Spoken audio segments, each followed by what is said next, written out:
Je suis nul. J'y arriverai jamais. Pourquoi c'est lui qui a eu la promotion? Pourquoi pas moi? On n'a pas ce qu'il faut. On n'a pas les compétences nécessaires. Avez-vous déjà entendu ces petites voix? Eh bien, c'est votre ego. Et cet ego peut nous nuire collectivement dans l'espace de travail, nous empêcher de réaliser notre mission et d'atteindre nos objectifs. Il faut l'apaiser. Et vous avez en vous la capacité de l'apaiser. Et c'est très important que vous le fassiez, parce que l'ego est un frein à l'usage de votre créativité, de votre plein potentiel, de toute votre intelligence.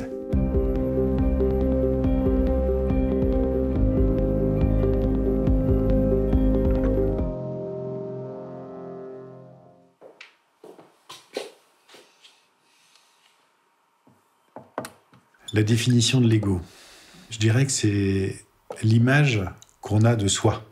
Et c'est un processus, souvent inconscient, qui est très souvent à l'œuvre dans notre façon d'être et d'interagir avec les autres. Alors pour moi, l'ego, alors déjà c'est quelque chose d'important puisque c'est la conscience de soi. Mais on va dire que le problème, c'est quand l'ego nous rend prisonniers de nos émotions, prisonniers de nos pensées. Alors, qu'est-ce que c'est que ce fichu ego? On parle à toutes les sauces, il y a un gros ego, elle a un gros ego, blablabla. C'est l'ensemble des représentations qu'on a de nous-mêmes. Ce qui est très important de dire, c'est qu'à l'intérieur de notre tête, il y a un processus qui s'appelle le processus d'identification, qui fabrique sans arrêt des identités.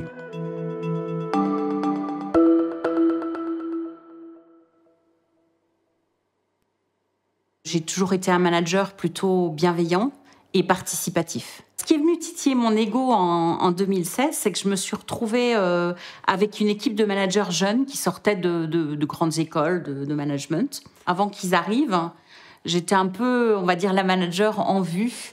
Et puis, en fait, ces jeunes managers qui sont arrivés avec des techniques ou des choses complètement différentes, en particulier d'un point de vue digital peut-être, plus avancé que moi. Et donc, je me suis retrouvée dans une autre posture que celle que j'avais. J'étais la manager en vue. Pourquoi d'un seul coup, en quelques mois, je deviens la manager qui doit évoluer et réapprendre des choses? J'aime bien comparer l'ego à un oignon. Parce que le processus d'identification fabrique sans cesse ce que j'aime appeler des pelures identitaires. On en fabrique tous les jours, toute notre vie. Ça peut être une identification à ce qu'on possède, sa voiture, le vêtement qu'on porte. Au travail, ça peut être un projet auquel on s'est identifié et qu'on défend comme si c'était notre territoire ou comme si on était soi-même le projet. On défend ces identités comme s'il en allait de notre survie. C'est là qu'est le problème. Le cerveau ne fait plus la différence à notre époque entre la perception d'une menace à la survie et la perception d'une menace à notre ego. Il déclenche exactement la même réaction quand une représentation de soi-même est perçue comme menacée que si on était devant un grand fauve à l'époque de la préhistoire. On entre en mode lutte ou en mode fuite. Dans l'espace de travail, c'est à l'origine d'un paquet de conflits. C'est à l'origine aussi de sabotage, d'idées, de projets, etc. Et tant qu'on n'aura pas apaisé l'ego, on ne mettra pas ensemble nos créativités. On n'ira pas ensemble vers ce qui pourrait nous permettre de réaliser nos objectifs et de réaliser notre mission. Il y a eu plusieurs sujets qui m'ont amené à m'interroger sur l'ego. La première, c'est une prise de conscience. C'est de se dire, mais finalement, qu'est-ce qui drive les entreprises aujourd'hui? Et dans ma lecture, c'est l'ego. L'ego du dirigeant. Et si on prend ce sujet et puis qu'on tire le fil, on se rend assez vite compte que l'ego, ok, c'est quelque chose qui est présent et qu'il peut être à la fois aidant et à la fois limitant. En 95, j'ai 25 ans et j'ai la chance d'être parachuté à la tête d'une entreprise qui est en train de naître. Ça va être absolument incroyable de vivre la création d'une entreprise et puis de doubler sa taille tous les ans pendant plusieurs années jusqu'à arriver en 2009 à 300 personnes. J'estime à ce moment-là, ne connaissant pas d'autres principes de fonctionnement, que je suis le mieux à même de décider dans l'entreprise. Et pour tout vous dire, à l'époque, j'adore ça. J'adore ça parce que ça me donne un sentiment de puissance, ça nourrit mon ego. Et finalement, je suis dans un schéma de vie qui est celui qu'on m'a enseigné. Qu'est-ce que tu vas faire pour réussir dans la vie? Et dans ma lecture, à ce moment-là, c'est avoir du pouvoir. Et ça, je pensais que ça allait combler ma vie. Ça nuit profondément à l'entreprise parce que ça nuit à toutes les relations qui pourraient permettre de faire en sorte qu'on réussisse, qu'on puisse être efficace, productif. Comment peut-on l'être si on n'est pas tous et toutes connectés? C'est impossible. Alors l'ego, lui, est tout ça. Tout ça. Il est au cœur même de la majeure partie des problèmes qu'on vit en entreprise. Et rarement on parle de ça. Rarement on va nommer ça. Rarement on va dire « Hey, mais c'est nos égos qui nous empêchent d'aller là où on voudrait aller. » Parce que chacun protège son petit espace, protège sa partie, compétitionne, croque en jambe à l'autre pour avoir le poste, tata. Où est le bien commun? Où est la conscience de la mission pour laquelle nous sommes tous et toutes engagés?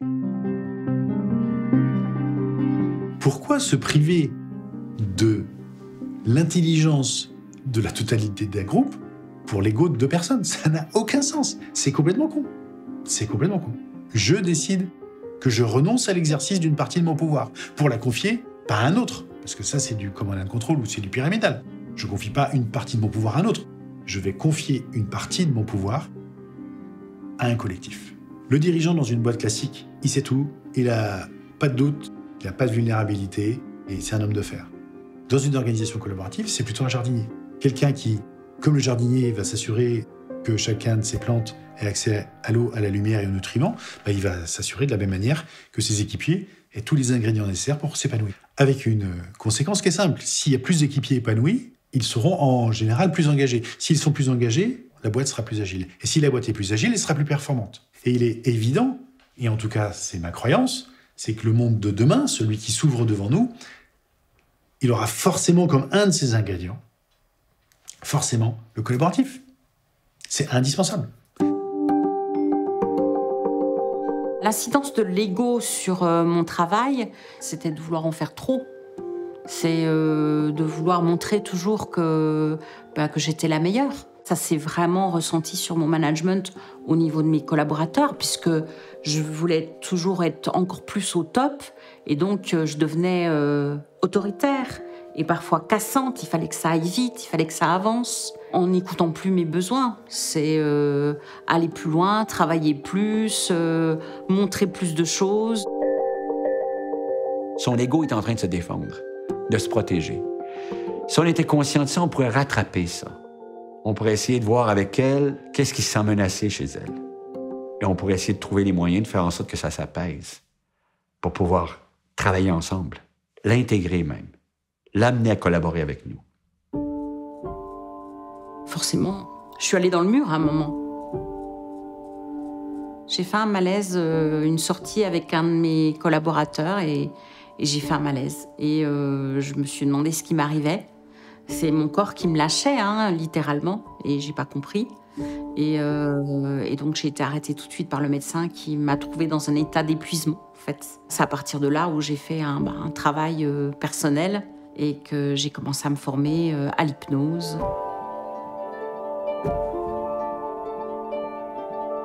J'ai eu vraiment besoin d'une reconnexion à moi-même, une reconnexion à mes valeurs, à mes besoins, à me connaître, quoi. Comment s'entraîner à se détacher de l'ego ou à l'apaiser? Comment peut-on s'entraîner à apaiser l'ego?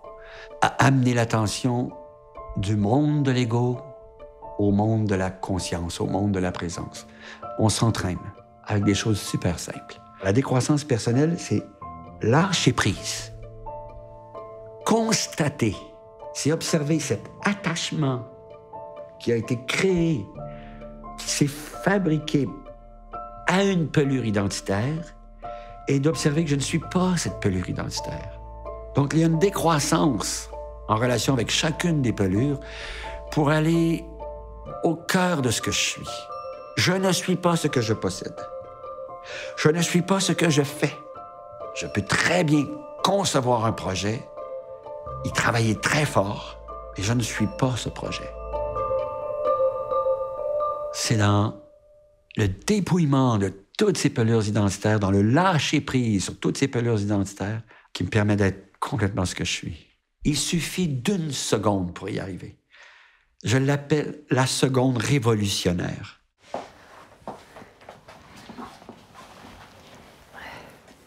Tu penses à quelque chose en particulier, une émotion en particulier qui te gêne aujourd'hui?